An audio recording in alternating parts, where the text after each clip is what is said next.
I'm not saying that one should not feel emotions or this world should not have empaths.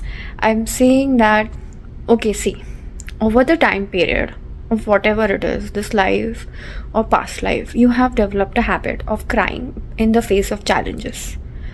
Now, I'm not saying that you don't face the challenges, but I'm saying that crying is an emotional release for negative emotions, but it can quickly go towards the wrong side, as in it can overflow, and instead of just a release of the negative energy, even all your energy starts getting drained because there is nothing to contain or stop it.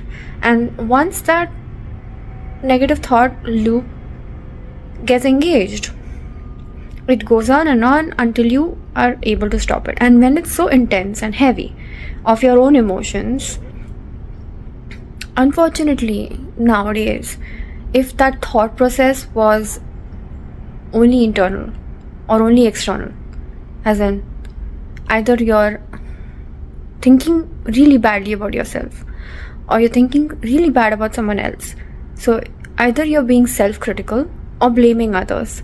In both ways, so much of your energy is leaving your system, because your thought, your mind is overactive and overthinking, and it is unnecessary because all this overthinking is not giving you a conclusion or a solution.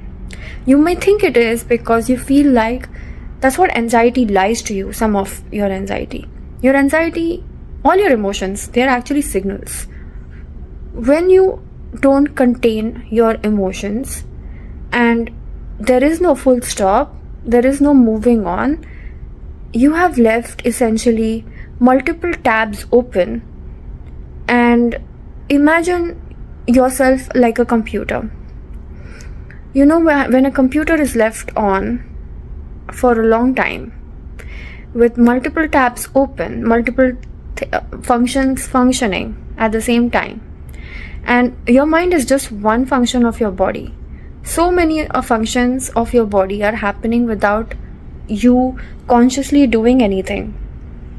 You don't even know consciously what all your body is doing for you. Now, when you leave your thought loops open-ended, they are going on and on in the background, and you never reach a conclusion. You go deep into it but never reach the end because you think that that's how it should be. That's actually draining your energy more than giving energy. And second, I have nothing against empathy. I have a lot of those empathetic traits myself, and that's why I know how hard it can be to switch it off sometimes.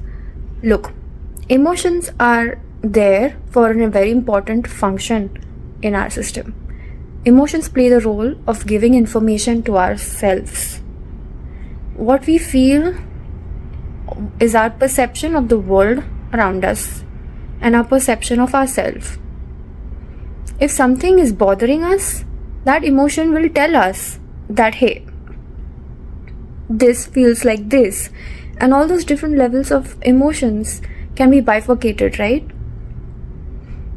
Now imagine this. You are already feeling tired with your own emotions. Then you start feeling other people's emotions and you just don't draw that boundary. Keep feeling, you keep crying, you keep going into the intensity. Sometimes your anger comes out. Sometimes you receive other people's anger. You feel their anger towards other situations. You connect with them in such a way, it's like a Bluetooth. Your device is already drained. It's connected to another drained device. And it's receiving data constantly. You're downloading that data within your system. Now, imagine the number of devices you have connected yourself to. and downloading so much data that your memory can't hold anymore that much data. You know that glitch message that comes up? You need to delete old files to make space for new ones. That. Why do you think people nowadays have brain fog and memory problems because of stress? It's because your mind, body, soul, emotion, they're all overfunctioning from the original thing they were supposed to do, and that was just feel the thing, receive the data, analyze it real quickly. You'll get to know immediately. You don't need to analyze so much to understand if something is good or bad for us, or if something is not sitting right with us. That's all the data you need. When you understand that you cannot really make someone do something according to your will, first of all, you will let that go. What can you do? Then your mind will turn to what can you do in that situation. And that's all you need to do. Downsize. Don't micromanage. Don't take on other people's job for them. That is their task. What is your task? How do I deal with the situation? And when you do that, then you are differentiating between them and you, which is very important because other people are on their own journey. You are on your own journey. Your first and primary thing should be how to take care of myself in the situation and how do I stop overthinking. And the way to stop giving out so much of your energy is to quickly understand something is off and quickly the next best solution that you can find and then act on it. Don't overthink, second guess, and overanalyze. That is pointless, especially for small things that happen in day-to-day life. That is just unnecessary. We are not devising a strategy to, I don't know, whatever, like something big that affects the whole world. It's a small day-to-day thing. We are just but one tiny human being on a big planet, on a tiny planet in the whole universe. It's not that big a deal. I'm not saying don't care about yourself. I'm saying you should care about yourself, which is why this is the best way to do it. All that heaviness and all that emptiness also what you feel after the letting go is because you have created so much space within you to hold so much. It has pushed away layers that should be like, that should not even be there in the first place. I'm not saying that depth should not be there, but the depth should not be occupied by other people's emotions and negative emotions.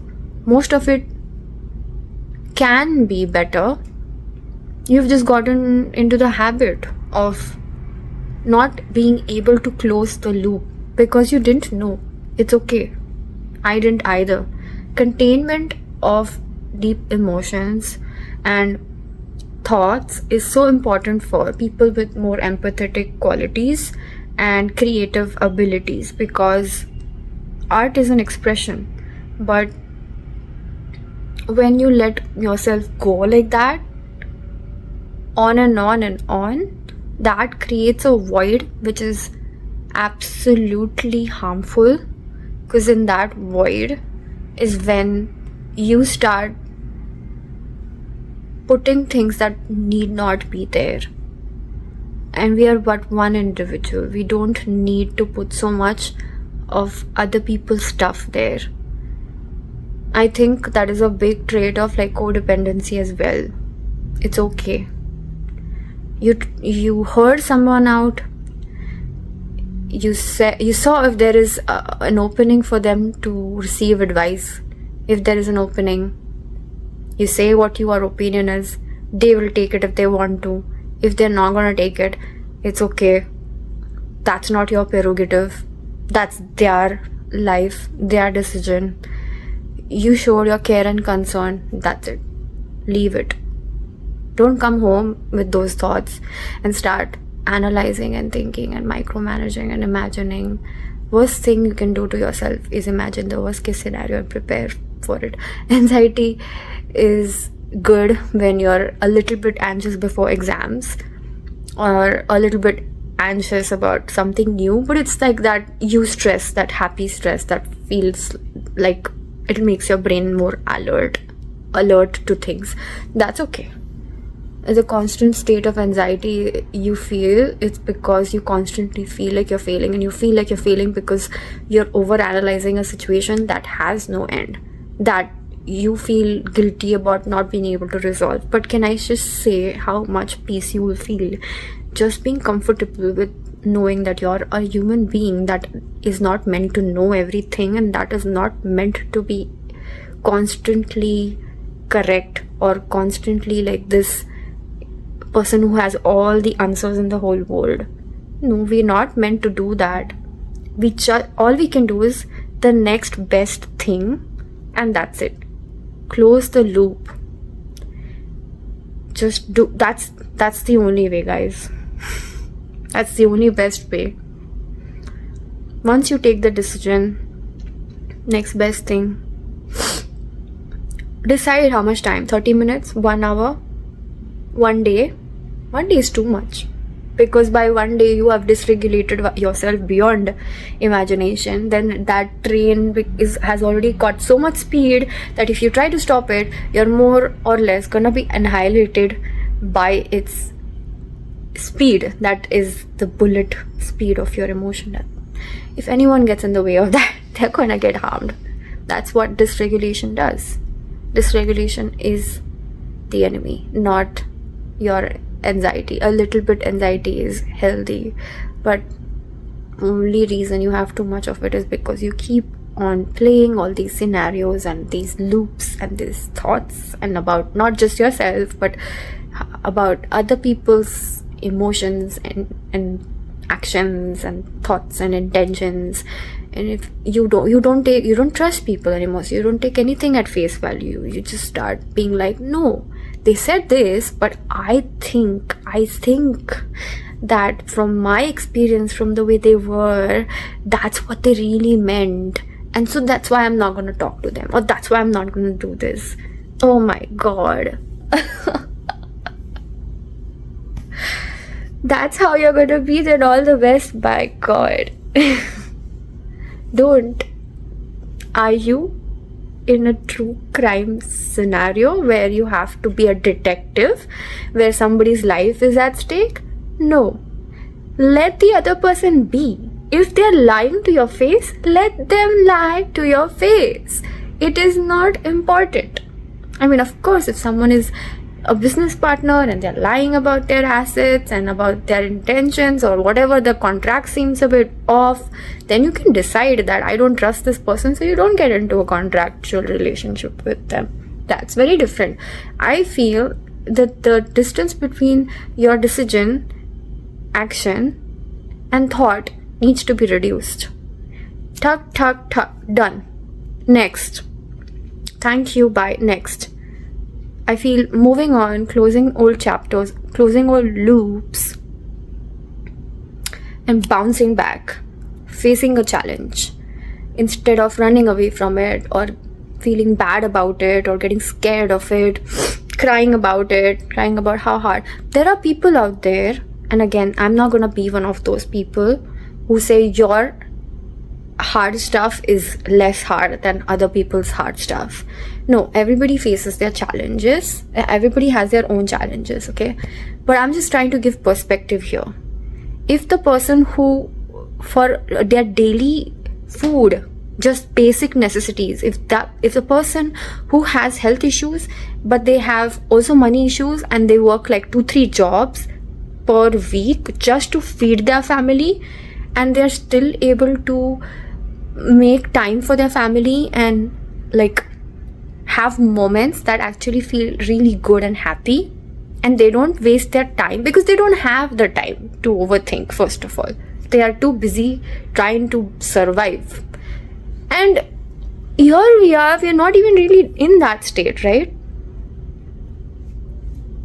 We are not in survival. Perspective will show us we have time, we have space. What are you going to really do with it? You can do so many good creative things, so many productive things if you just had the energy. And how you'll get the energy? By closing all loops. just like the computer analogy I used earlier. A device which is plugged into too many other devices that are also drained, but it is giving all its data. It's like you're downloading and they're like uploading, they're like removing. It's just gonna amplify your data. It's gonna overload your system. As I was recording this video, my phone had too much data. I had to delete a few videos, and that just sort of like a perfect timing thing for me right now as I'm giving this message.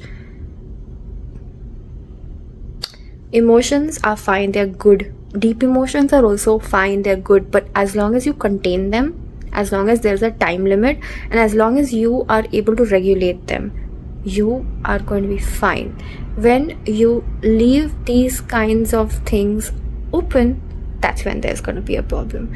Why don't you try this out, and then you can tell me if this stuff makes sense to you or not. It's okay if it doesn't, because for me, this is what makes sense, and I've been coming to this realization myself. Take this as a reading maybe, or just as a friendly message from a fellow human being. You know, I'm just trying to share my thoughts here. And yeah, that's it. That's my message for the day. Bye.